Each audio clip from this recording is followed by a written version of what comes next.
Քաղաքացիական ենթակառույցներին վերջին ուկրաինական հարվածներից հետո Ռուսաստանի նախագահը բացառում է ուղղակի բանակցություններն իր ուկրաինացի պաշտոնակից Վլադիմիր Զելենսկու հետ։ Они же постоянно об этом говорят. Ուկրաինացիները մշտապես ասում են, որ դեմ առ դեմ հանդիպում են ուզում կազմակերպել, բայց Զելենսկու նամակից 3 օր անց նրանք հարվածում են Ստարոբելսկին։ Արդյոք նման պայմաններում դեմ առ դեմ հանդիպման կամ բանակցությունների որևէ նախադրյալ առկա է։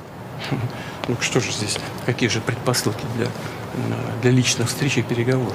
Վլադիմիր Պուտինի ռետորական այս հարցը հնչեց այսօր Կրեմլում Ռուսաստանի ռազմական ուսումնական հաստատությունների շրջանավարտների հետ հանդիպման ավարտին։ Դրա ընթացքում Ռուսաստանի նախագահն առաջին անգամ բավական մանրամասնորեն խոսեց երկրի տարածքին գրեթե ամեն գիշեր հասցվող ուկրաինական դրոնային հարվածների մասին։ Гражданской инфраструктуре. Для чего?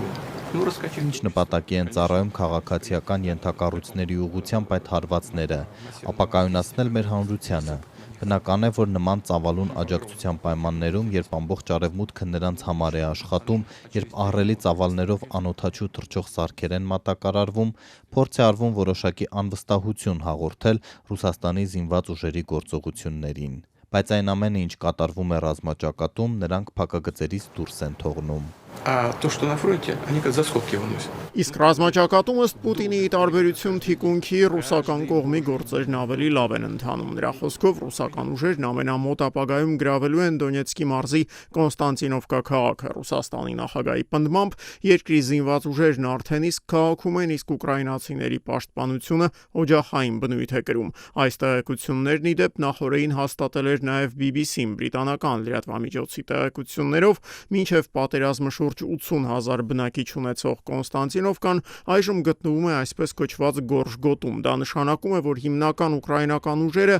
Կոնստանտինովկայից արդեն իսկ նահանջել են, իսկ ռուսականները քաղաքում դեռ չեն ամրացել։ Կոնստանտինովկայի կորուստը Ուկրաինայի համար կարող է ծանր հետևանքներ ունենալ, քանի որ այն Դոնեցկի մարզում այս պահին Կիևի կողմից վերահսկվող միակ խոշոր քաղաքի Կրամատորսկի փաստացի արվարձանն է։ Ռազմական բուհերի շրջանավարտների հետ շփման ժամանակ այսօր Ռուսաստանի նախագահը շրջանցեց նաև եվրոպական պետությունների հետ հարաբերությունների թեման, ընդգծելով, որ արևմտյան պետությունները թեև լայնամասշտաբ ռազմական աջակցություն են ցուցաբերում Կիևին, այնուհանդերձ պատերազմական գործողություններին ուղղակիորեն ներքաշվել չեն շտապում։ Ну, они пока все-таки не дошли до того, чтобы со своих территорий что-то запускать. Они понимают, Նրանք դեռ չեն հասել այն վիճակին, որ իրենց տարածքից ինչ-որ բաներ արձակեն։ Նրանք հասկանում են, որ պատասխան հարված կլինի։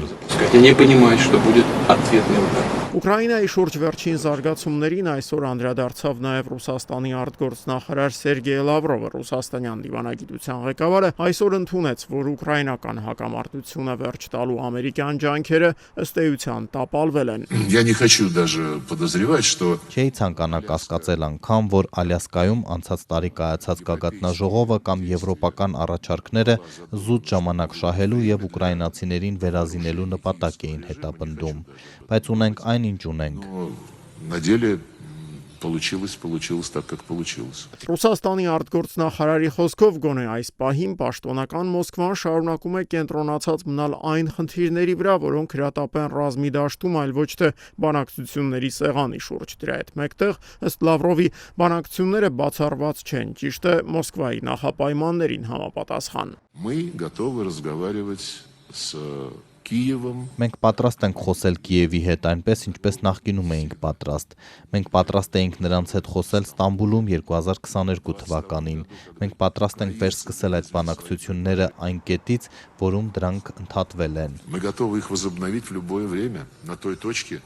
на которой они остановились. Մոսկվայից հնչող այս հայտարարությունների ֆոնին Ուկրաինան շարունակում է հարվածներ հասցնել Ռուսաստանի էներգետիկ ենթակառույցներին։ Անցած գիշեր ուկրաինական անօդաչուների թիրախում է հայտնվել օկուպացված Ղրիմում գտնվող Կերչի ջերմաէլեկտրակայանը, իսկ Սևծովյան նավատորմի տեղակայման բազայում Սևաստոպոլում տեղական իշխանությունները հրահանգել են անջատել քաղաքի փողոցների արտաքին լուսավորությունը։ Երեկոյան ժամը 10-ից հետո արգելվել է հանրային տրանսպորտի աշխատանքը, երեկոյան ժամերին չպետք է աշխատեն նաև Սևաստոպոլում գործող ռեստորանները եւ սրճարանները։ Քաղաքի բնակիչներից ոմանք այս սահմանափակումներին, ինչպես եւ նախորդ բոլորին, վերաբերում են ըմբռնումով։ Я считаю правильным, потому что в наше время сейчас это все непросто.